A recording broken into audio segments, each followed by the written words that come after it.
Hi there, my name is ajthebombz. Welcome back to another video, and today we're talking about the world of hyperpop.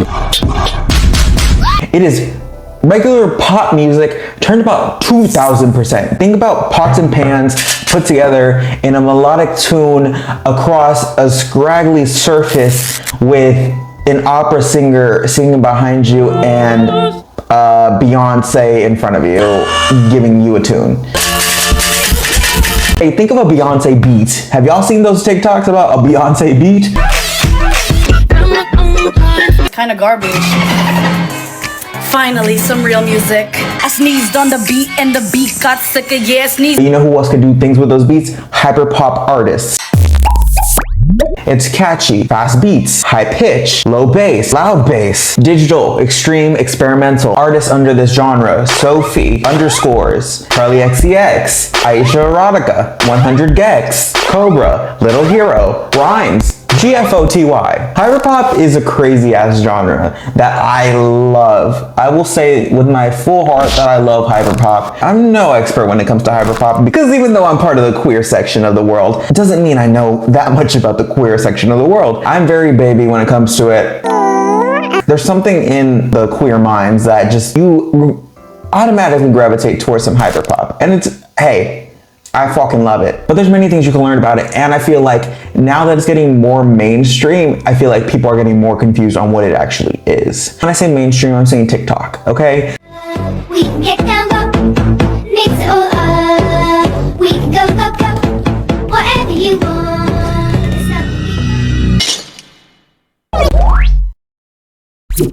Let me talk to you about the wonder that was Sophie. Scottish electronic music producer, songwriter, and performer. A lot of people worked with Sophie. When you may not know it, she passed in January 30th of 2021. She died from a fall. She had climbed up to watch the full moon and accidentally slipped and fell. It's such a poetic death, I want to say. I can't say, I don't know if that's right to say, but it is such a poetic death to have. You're trying to get a closer look at the moon. The closer you get, you notice that you're falling farther away from it. She released some of the best influential music of hyperpop. There's a very niche genre of people, which is the queer people who understand the Sophie music. So Sophie has a lot of music that people on TikTok are now getting into. People of all different genders and genres. Genders and genres. Fuck. Genders and, what do you call it? Straights, gays, theys, thems, what do you call them? Sexuality, gender, sexuality. A lot of people with different genders and sexuality were really into it. Then came, of course, the discourse of the EDMers, or the house music lovers of the world. We can get down, go, mix it all up. We can go, go, go. Which are the DJs and the men. And then there was a specific video that I hated because it was like, if only the whole song sounded like this. In the comments, people were like, the whole song is really good, and then they were like misgendering Sophie. It was such an ugly video. Sophie is electronic music, but people don't want to say that because it's such a weird sound to them, which is such a it's such a stupid thing. People hate things that are different. Jesus Christ. Give it a chance. Give it a chance. Open your ears. Open your ears. You might freaking like it. But no. People are very set on their ways. Sophie is such a statue, a monument in hyperpop, I want to say. A lot of editors love to use Sophie.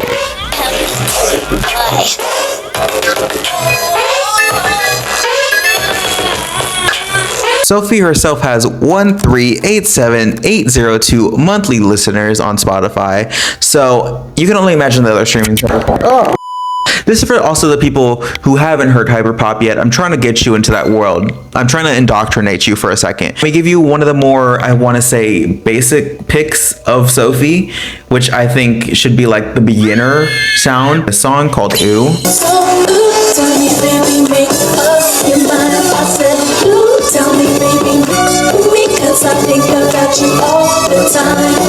That one I want to say is more simple and easy to listen to.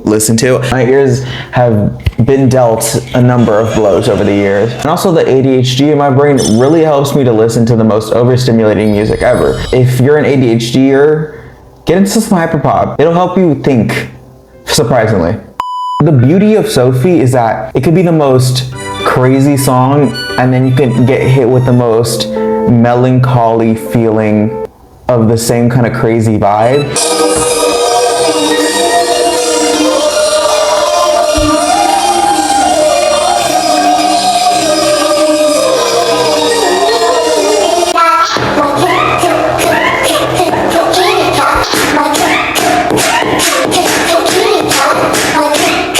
I'm one of the people who will never be like, this artist that I love who's in the niche field is getting mainstream now. Like, I can't have that. No, an artist breaking out into something more popular will always be something in my heart where I'm like, oh yes, like they're getting their recognition. A lot of people will be like, oh no, my favorite artist is getting mainstream. I was there when they only had 5 listeners. You can also say that Charlie XCX could have had an influence in this. People are listening to Charlie XCX more. Okay, let me look for more sounds like that. And then they kind of find their way to Sophie land because Sophie worked with Charlie XCX a ton. Brat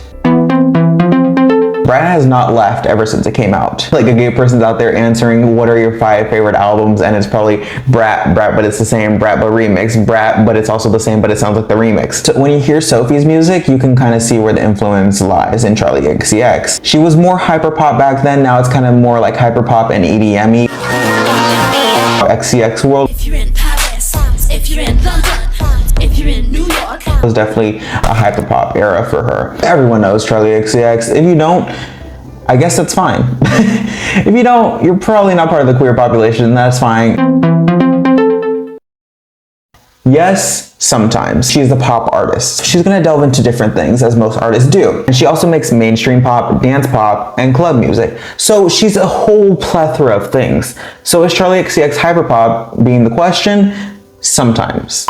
I don't really listen to Brat like that, but I listen to Charlie XCX's old songs. Everyone loves Brat to a T, but Jesus Christ, I love her old music even more. I do appreciate the artistry of Brat, but me, I'm not a Brat baby like that. I'm definitely a roll with me, lip gloss baby. Can we also appreciate Cupcake? You tired of dealing with the ops? Don't worry, just call us. Let's appreciate the Cupcake artistry. She's definitely one of the best rappers out there, and she's always been one of the best rappers out there, but she's been overlooked because of such explicit lyrics. Monday eat my ass. Jesus Christ, her artistry, her lyricism, insane. And I think we're overlooking her by a ton. We're overlooking her by a shit ton. Cupcake makes some of the best bangers out there, but people are too afraid to listen because they're so prude. Prude, I tell you, stop being prude. It is 2026. Stop being prude. I had enough of prude people. This is what you call music? Yes! Get in with the times.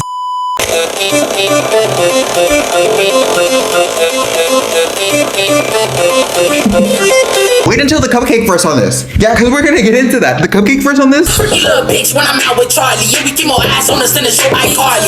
Bad bitch, make the way you can't get over me. Your ass a pussy, I'm a bubble like an ovary. I'm talking every day, you gon' wanna hit on this. So sticky, Winnie the Pooh ain't got shit on this. So sticky, Winnie the Pooh ain't got shit on this.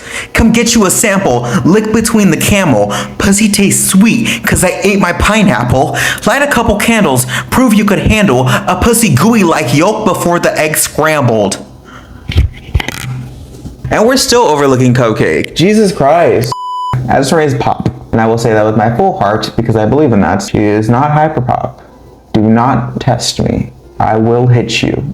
Now we're getting to new territory. 100 gex. I've never listened to 100 gex. This is gonna be an experience for me right now. You're not gonna get the full experience because copyright exists, but 100 gex. I don't know anything about them. They have 1464760 monthly listeners on Spotify though.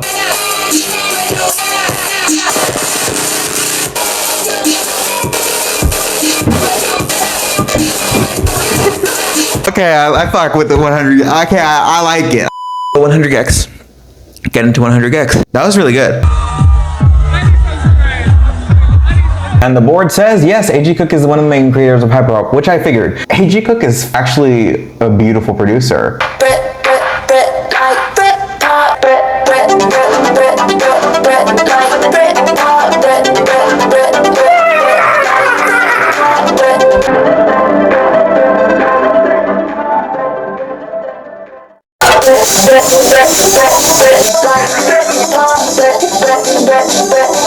He released a new album for the moment. this rap. The score, they did the music on The Moment, which is Charlie XCX's movie that came out.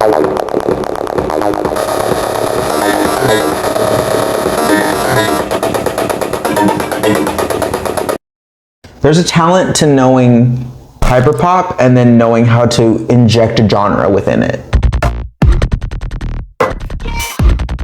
Like 100 Gex, new to Underscores. And Underscores recently did a collab with a K-pop artist named Eve. She's very much delving into the world, I feel, of hyperpop, and so that's why I think they had a collab with Underscores, who is known for hyperpop. I'm not aware of Underscores game, actually. Like I said, I'm baby, hyperpop lover, but like I said, I love to listen. I love to listen! Hyperpop is a genre that makes you want to dance, that makes you feel sexy. You want to sweat to hyperpop, you want to feel it in your veins. Like it feels like an electric shock to your body of energy. Like your heart is bumping, but in a good way because you're sweating and not because you're ingesting so many calories of sugar and whatever is in energy drinks, just black goo. God, hyperpop is such a good genre. I wish I could talk more about it. Maybe I will. Maybe there'll be a part 2. But hyperpop is so fucking good. And this is going to be an intro for the people who don't know about it, and I think more people need to get into it.